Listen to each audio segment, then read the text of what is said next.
Think like a monk पुस्तक को पढ़ना और उस पर मनन करना एक ऐसा अनुभव है जो सिर्फ किताबी ज्ञान नहीं देता बल्कि जीवन को देखने का एक पूरा नया नज़रिया प्रदान करता है। जे शेट्टी ने इसे लिखा है। ये बात महत्वपूर्ण है क्योंकि वे खुद उस आधुनिक दुनिया से आते हैं जिसमें हम सब जी रहे हैं। एक पूर्व मैनेजमेंट कंसल्टेंट जिसने दुनिया की भागदौड़ देखी है और फिर 3 साल एक सन्यासी के रूप में प्रशिक्षण लेकर उस भागदौड़ के मूल कारणों और उसके विकल्पों को समझा है। इसलिए ये पुस्तक एक सिद्धांतकार का उपदेश नहीं बल्कि एक यात्री का वृतांत है जो 2 दुनियाओं के बीच से गुजरा है और उसके बाद की खोज को शब्दों में पिरोया है। मेरे लिए इस पुस्तक का सबसे पहला और गहरा प्रभाव ये था कि इसने मेरे सामने सक्सेस यानी सफलता की परिभाषा को ही चुनौती दे दी। हम सब एक ऐसे सामाजिक ढांचे में पले बढ़े हैं जहां सफलता की एक रेखीय और भौतिक परिभाषा रच दी गई है। अच्छे अंक, प्रतिष्ठित कॉलेज, उच्च वेतन वाली नौकरी, शहर का बेहतरीन घर, नई गाड़ी, विदेश यात्राएं, एक आदर्श परिवार। ये एक लिस्ट है जिसे पूरा करने की होड़ में हम अपना पूरा जीवन लगा देते हैं। लेकिन शेट्टी एक बहुत मूलभूत सवाल उठाते हैं। क्या ये लिस्ट वास्तव में आपकी है या ये आपके माता पिता, आपके शिक्षकों, आपके पड़ोसियों, सोशल मीडिया इन्फ्लुएंसर्स और विज्ञापनों की दुनिया ने आपके मन में डाल दी है? क्या आपने कभी रुककर इस सब शोर के बाहर निकलकर अपने भीतर की आवाज़ से पूछा है कि तुम्हारे लिए सच्ची सफलता क्या है? अक्सर जवाब नहीं में मिलता है। हम एक रेस में दौड़ रहे हैं जिसका ट्रैक किसी और ने बनाया है और जीत का पुरस्कार भी किसी और ने तय किया है। इस रेस में भाग लेने की कीमत हम अपनी मानसिक शांति, अपने रिश्तों की गहराई, अपने स्वास्थ्य और सबसे बढ़कर अपने आत्मसम्मान से चुकाते हैं। शेट्टी का पहला बड़ा सबक यही है, रुक जाओ, इस रेस से बाहर निकलो, अपनी खुद की दौड़ को परिभाषित करो। यहीं से थिंक लाइक अ मंक की यात्रा शुरू होती है जिसे शेट्टी 3 चरणों में बांटते हैं। लेट गो, छोड़ दो, ग्रो, विकसित हो, गिव, दो। पहला चरण छोड़ देना सबसे कठिन है क्योंकि ये हमारी उन सभी मान्यताओं, पहचानों और लगावों से मुक्त होने का आह्वान करता है जिनसे हम चिपके हुए हैं। हमारी पहचान अक्सर हमारी भूमिकाओं से जुड़ जाती है। मैं एक सॉफ्टवेयर इंजीनियर हूँ, मैं एक माँ हूँ, मैं एक बेटा हूँ, मैं एक सफल व्यवसायी हूँ।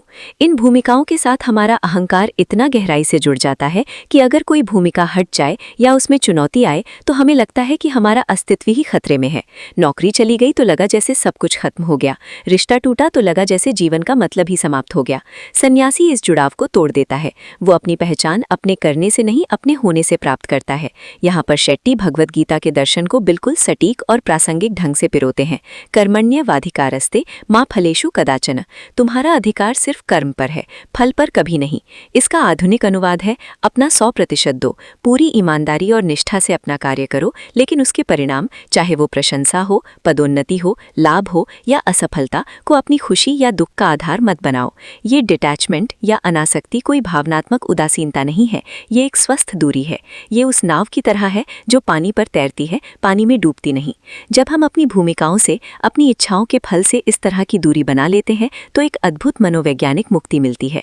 डर कम होता है क्योंकि असफलता का भय अब हमें पंगु नहीं बनाता। चिंता घटती है क्योंकि हम उन बातों पर ऊर्जा बर्बाद नहीं करते जो हमारे नियंत्रण से बाहर हैं। हम अपने प्रयास पर ध्यान केंद्रित करते हैं जो हमारे हाथ में है। ये लेटिंग गो का सार है, उन चीज़ों को जाने देना जो हमारे नहीं हैं और उन चीज़ों को पकड़ना जो हमारे हैं, जैसे कि हमारा दृष्टिकोण, हमारी प्रतिक्रिया, हमारी मेहनत। लेकिन सिर्फ छोड़ने से काम नहीं चलता। खालीपन को भरने के लिए एक नई संरचना चाहिए। यही दूसरा चरण है, विकसित होना। और यहीं पर शेट्टी हमें मन के प्रबंधन की कला में पारंगत करते हैं। हमारा मन एक अथक यात्री है जो अतीत के पछतावों और भविष्य की आशंकाओं के बीच इधर उधर भटकता रहता है। वर्तमान क्षण, जो जीवन का एकमात्र सच्चा स्थान है, इस भटकाव में गुम हो जाता है। एक सन्यासी इस भटकाव को रोकने के लिए ध्यान, मेडिटेशन का सहारा लेता है। शेट्टी ध्यान को किसी रहस्यमय या केवल आध्यात्मिक क्रिया के रूप में नहीं बल्कि एक व्यावहारिक मानसिक उपकरण के रूप में प्रस्तुत करते हैं। ये मस्तिष्क की कसरत है। जिस तरह हम शारीरिक स्वास्थ्य के लिए व्यायाम करते हैं, उसी तरह मानसिक स्पष्टता, एकाग्रता और शांति के लिए ध्यान जरूरी है। वे विभिन्न तकनीकें सिखाते हैं, जैसे श्वास पर ध्यान, मंत्र का उच्चारण या किसी छवि का विजुअलाइजेशन, लेकिन लक्ष्य एक ही है, विचारों के बहाव को एक गवाह की तरह देखना सीखना, उसमें बहने या उलझने के बजाय। इस अभ्यास से हमें वो महत्वपूर्ण सत्य समझ में आता है, मैं अपने विचार नहीं हूँ। आपके मन में उठने वाली चिंता क्रोध, ईर्ष्या या आत्मसंदेह की लहरें आप नहीं हैं, वे सिर्फ मौसम की तरह आने जाने वाली मानसिक अवस्थाएं हैं। इस गवाह भाव को विकसित करने से ही हम प्रतिक्रियाशीलता यानी रिएक्टिविटी से मुक्त होकर प्रतिसाद यानी रिस्पॉन्सिवनेस की ओर बढ़ते हैं। हम चीजों पर तुरंत भावुक प्रतिक्रिया देने के बजाय एक सचेत, विवेकपूर्ण प्रतिसाद चुन सकते हैं। विकास के इस पथ पर सबसे बड़ी बाधा है भय। शेट्टी का भय पर विश्लेषण बहुत स्पष्ट है। वे कहते हैं कि अधिकांश भय वास्तविक नहीं बल्कि हमारी कल्पना की उपज होते हैं। हम क्या होगा अगर के अनंत चक्र में फंसे रहते हैं। एक सन्यासी भय से भागता नहीं, उसका सामना करता है। पहला कदम है भय को पहचानना और नाम देना, फिर उसकी जड़ तक जाना। क्या ये भय मेरे अहंकार से उपजा है? क्या मैं दूसरों के सामने शर्मिंदा होने से डर रहा हूँ? क्या मुझे अपनी छवि खराब होने का डर है? जब हम इस अहंकार को, इस छवि को थोड़ा पीछे रख देते हैं तो भय अपना विकराल रूप खो देता है। शेट्टी एक और शक्तिशाली तकनीक सिखाते हैं, नेगेटिव विजुअलाइजेशन। अपनी सबसे बुरी स्थिति की कल्पना करो और फिर यह एहसास करो कि उस स्थिति में भी तुम जीवित रहोगे, तुम ठीक रहोगे। यह स्टोइक दर्शन से लिया गया एक अभ्यास है जो भय को उसकी शक्ति से वंचित कर देता है। भय अक्सर अज्ञात पर फलता फूलता है। जब हम उसे जान लेते हैं, उसे स्वीकार कर लेते हैं, तो वो हम पर हावी नहीं रह पाता। इसी तरह विकास के लिए कृतज्ञता का अभ्यास एक और आधारशिला है। हमारा मन एक शिकायत यंत्र की तरह डिजाइन किया गया लगता है। ये हमेशा कमी देखता है, पास क्या नहीं है उस पर ध्यान केंद्रित करता है। कृतज्ञता इस प्रोग्रामिंग को रीसेट करती है। रोज सुबह या शाम को सिर्फ 3 चीजों के लिए आभार महसूस करने का साधारण सा अभ्यास हमारे न्यूरल पाथवेज को बदल देता है। ये हमें अबंडेंस माइंडसेट या प्रचुरता की मानसिकता की ओर ले जाता है। हम देखने लगते हैं कि हमारे पास जो है वो पर्याप्त है, बल्कि प्रचुर है। सांस लेने के लिए स्वच्छ हवा, पीने के लिए स्वच्छ पानी, एक सुरक्षित आश्रय, प्रियजनों का प्यार, सीखने के अवसर। ये भावना तुलना की जहरीली प्रवृत्ति को समाप्त कर देती है। सोशल मीडिया तो हमें लगातार दूसरों के हाईलाइट रील दिखाकर यह एहसास कराने पर तुला है कि हमारा जीवन फीका और अपर्याप्त है। कृतज्ञता हमें अपने ही जीवन के साधारण चमत्कारों में वापस लाती है और एक गहरी अंतर्निहित संतुष्टि का बोध कराती है, जो किसी बाहरी उपलब्धि से मिलने वाली अस्थायी उत्साह से कहीं अधिक टिकाऊ और वास्तविक होती है। ये सब विकास तब तक अधूरा है जब तक वो दूसरों के लिए कुछ करने की ओर न बढ़े। इसलिए पुस्तक का तीसरा और सबसे परिवर्तनकारी चरण है देना। यहाँ शेट्टी एक मूलभूत मानवीय सत्य की ओर इशारा करते हैं। सच्चा और स्थायी आनंद प्राप्त करने में नहीं बल्कि देने में निहित है। हमारा सामान्य मनोवैज्ञानिक लेन देन के समीकरण पर चलता है। पहले मैं खुद को सुरक्षित और समृद्ध कर लूं, फिर दूसरों के बारे में सोचूंगा। पर सन्यासी के लिए सेवा या सेवा जीवन का प्रारंभिक और अंतिम उद्देश्य है। शेट्टी इसे कर्मयोग कहते हैं, निस्वार्थ कर्म का मार्ग। यहाँ पर उनका व्यावहारिक दृष्टिकोण प्रशंसनीय है। वे कहते हैं कि जब आप बिना किसी अपेक्षा के, किसी प्रतिदान या प्रशंसा की आशा के बगैर दूसरों के लिए कुछ करते हैं तो एक अद्भुत मनोवैज्ञानिक परिवर्तन होता है। आपका फोकस मैं से हटकर हम पर केंद्रित हो जाता है। आपकी अपनी व्यक्तिगत चिंताएं और समस्याएं अपेक्षाकृत छोटी पड़ने लगती हैं। इस क्रिया से जो आनंद और संतुष्टि मिलती है वो किसी भी भौतिक सुख या उपलब्धि से कहीं अधिक गहरी और अर्थपूर्ण होती है। ये अहंकार को घोलता है और समग्रता व संबंध की भावना पैदा करता है। शेट्टी जोर देकर कहते हैं कि इसे बड़ा या नाटकीय होने की जरूरत नहीं है। शुरुआत छोटे से करें। किसी अजनबी के प्रति दयालु बने, किसी जरूरतमंद के लिए भोजन का प्रबंध करें, किसी का दुख धैर्य से सुने, अपने ज्ञान और कौशल को बांटें।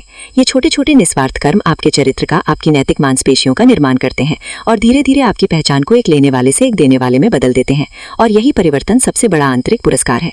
इन सभी सिद्धांतों को एक सूत्र में पिरोने वाली धुरी है उद्देश्य या पर्पस। शेट्टी का मतलब केवल कोई लक्ष्य या गोल नहीं है। लक्ष्य तो एक मील का पत्थर है, जबकि उद्देश्य वो सड़क है जिस पर हम चलते हैं। उद्देश्य वो गहन अंतर्निहित प्रेरणा है जो हमें सुबह बिस्तर से उठाती है, जो हमारे हर कर्म को अर्थ प्रदान करती है। बिना उद्देश्य के हम एक नाव की तरह हैं जिसका अपना कोई पतवार नहीं, जो हर लहर और हवा के थपेड़े से डगमगाती रहती है। अपना उद्देश्य पहचानने के लिए शेट्टी गहन आत्म परीक्षण का मार्ग सुझाते हैं। वे कौन सी गतिविधियां हैं जिनमें आप फ्लो की अवस्था में पहुंच जाते हैं, जहां समय का बोध खत्म हो जाता है। आपकी वे कौन सी अद्वितीय शक्तियां या प्रतिभाएं हैं जिनका उपयोग आप दूसरों की सेवा में कर सकते हैं। इस दुनिया की किस समस्या को देखकर आपका हृदय सबसे ज्यादा द्रवितमता है। इन सवालों के जवाब आपको आपके धर्म या व्यक्तिगत कर्तव्य की ओर ले जाते हैं। एक बार जब ये उद्देश्य स्पष्ट हो जाता है तो जीवन की हर चुनौती एक सीख बन जाती है, हर असफलता एक प्रतिक्रिया जिससे सुधार किया जा सकता है, और हर सफलता दूसरों की भलाई के लिए एक और अवसर। आप दिशाहीनता के शोर से मुक्त होकर एक गहरी आंतरिक दिशा में बढ़ने लगते हैं। थिंक लाइक अ मंक को पढ़कर और उस पर चिंतन करके मैं इस निष्कर्ष पर पहुंचा हूं कि ये पुस्तक केवल तकनीकें या टिप्स नहीं देती, ये एक संपूर्ण जीवन दर्शन प्रस्तुत करती है। ये हमें याद दिलाती है कि सच्ची शांति और संतुष्टि बाहर किसी पद, प्रतिष्ठा या संपत्ति में नहीं बल्कि हमारे अपने भीतर निहित है। ये एक मैनुअल है उस आंतरिक ब्रह्मांड को समझने और नेविगेट करने का जिसे हमने आधुनिक जीवन के शोर में लगभग भुला दिया है। शेट्टी का संदेश स्पष्ट है, हमें मठ में जाने की आवश्यकता नहीं है, हमें मठ को अपने भीतर लाना है। अपने विचारों, अपने समय, अपनी ऊर्जा और अपने इरादों के प्रति सचेतन और सावधान बनना है। ये एक ऐसा जीवन जीने के बारे में है जो न केवल बाहरी मापदंडों पर सफल हो बल्कि आंतरिक शांति और सार्थकता में समृद्ध समर्पित हो, एक ऐसा जीवन जहां आपकी आंतरिक शांति आपकी सबसे बड़ी उपलब्धि हो और दूसरों की सेवा आपका सबसे बड़ा उत्सव। ये यात्रा आसान नहीं है, इसमें नियमित अभ्यास, धैर्य और अनुशासन चाहिए। इसमें पुरानी आदतों को तोड़ना और नए न्यूरल पाथवे बनाना शामिल है। लेकिन शेट्टी ये विश्वास दिलाते हैं, और मैं अनुभव से कह सकता हूँ कि ये संभव है। इस पथ का प्रत्येक कदम हमें उस भ्रमित, तनावग्रस्त और बाहरी मान्यताओं से बंधे जीवन से दूर ले जाता है जिसे आज सामान्य मान लिया गया है, और एक ऐसी स्पष्ट, शांत, उद्देश्यपूर्ण और दयापूर्ण अवस्था की ओर ले जाता है जो वास्तव में हर मनुष्य का जन्मसिद्ध अधिकार है। यही इस पुस्तक का सार है, और यही एक सन्यासी की तरह सोचने का वास्तविक अर्थ भी।